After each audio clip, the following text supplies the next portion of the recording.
everything is temporary, emotions, thoughts, people, and do not become attached, just flow with it.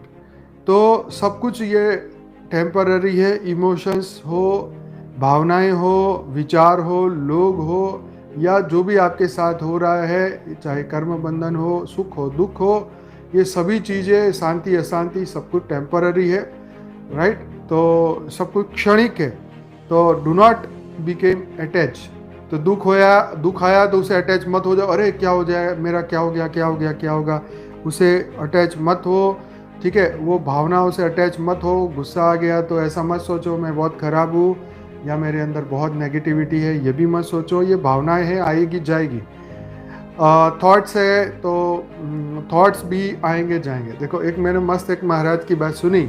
वो कह रहे कि कलयुग के अंदर जो विचार करते हो उसका पाप नहीं लगता, लेकिन रियल टाइम में कर्म करते हो उसका पाप लगता है। पर मैं ये कहता हूँ कि विचार भी एक कर्म है, और विचार करने से पाप नहीं लगता ऐसा नहीं। विचार करने से ही बुद्धि भ्रष्ट हो जाती है, सीधी सी बात है, राइट।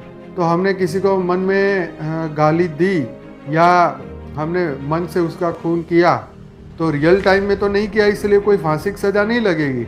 लेकिन आपने जो एनर्जी वेस्ट की, आपने जो नेगेटिव एनर्जी, नेगेटिव ऊर्जा, नेगेटिव सोच जो पैदा की, राइट, उसको, उसके कारण आपके अंदर जो है उसकी सज़ा मिलेगी। ये सूक्ष्म कर्म होते हैं जो विचारों से होते हैं, उसकी सज़ा भी जरूर मिलती है। मन, बुद्धि, संस्कार तीनों ही खराब होते हैं।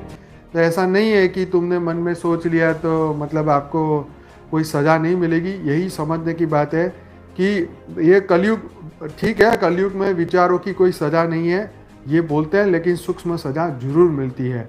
तुम सूक्ष्म में मन से किसी को दुखी करते हो, किसी को जलाते हो, किसी को कड़वे शब्द बोलते हो, तो पहले आग तुम्हारे भीतर लगती है, फिर तुम किसी को जलाते हो, राइट। तो तुम अपने आप को जलाते हो, उसकी कीमत समझ लो कि आपका अगर 2 घंटा वेस्ट हो गया तो उसकी कीमत क्या। आप जो शांति से जी सकते थे और आपने फिर भी पंगे लिए, दुख उठाया दुख देने के लिए, तो उसका उसकी कीमत क्या।